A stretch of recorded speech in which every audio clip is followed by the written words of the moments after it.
അതായത് ഈ ഭരണസമിതിയുടെ മുമ്പാകെ നിരവധി പരാതികൾ പാളയം മാർക്കറ്റിൽ നടക്കുന്ന അനധികൃത പണപ്പിരിവുമായി ബന്ധപ്പെട്ടും കച്ചവടക്കാർ തന്നെ പലരെയും സ്വാധീനിച്ച് കടകൾ കൈയടക്കി വെച്ചിരിക്കുന്നു. പണിഞ്ഞ കെട്ടിടങ്ങൾ അവർക്ക് ഇഷ്ടത്തിന് വഴിയൊക്കെ കെട്ടിയടച്ച് പുതിയ കടകൾ നിർമ്മിച്ചിരിക്കുന്നു. ഈ പുതിയ മാർക്കറ്റ് സ്വാഭാവികമായിട്ട് താൽക്കാലിക മാർക്കറ്റ് സ്ഥാപിച്ചിരുന്നു. അതുമായി ബന്ധപ്പെട്ട ഈ കടകൾ വാടകയ്ക്ക് നൽകിയിരുന്നു. ആ വാടകയ്ക്ക് നൽകിയ കടകളിൽ കരാറുകാർ ഈ കോർപ്പറേഷൻ അല്ലാതെ കാശ് വലിയ രീതിയിൽ ഈ കച്ചവടക്കാരിൽ നിന്ന് വാങ്ങുന്ന പരാതി നൽകിയിരുന്നു. അതായത് കോർപ്പറേഷൻ ഇടപെട്ട് അനധികൃത പിരിവുകൾ നിരോധിക്കുന്ന നോട്ടീസ് കൊടുത്തിരുന്നു. അതിന്റെ അടിസ്ഥാനത്തിലാണ് ഇവിടുത്തെ വാർഡ് കൗൺസിൽ ഉൾപ്പെടെ ഞങ്ങളിപ്പോൾ standing committee chairman, deputy mayor, secretary ഉണ്ട്, ഉദ്യോഗസ്ഥർ, എഞ്ചിനീയർ സെക്ഷനിലുള്ള എല്ലാവരും ഉണ്ട്. ഇവിടുത്തെ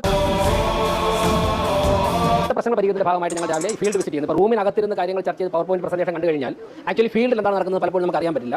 ഉദ്യോഗസ്ഥർ നൽകുന്ന വിവരങ്ങൾ മാത്രമേ നമ്മുടെ മുമ്പിൽ ഉണ്ടാവുള്ളൂ. ഇപ്പോൾ 100% ഞാൻ യോജിക്കുന്നു.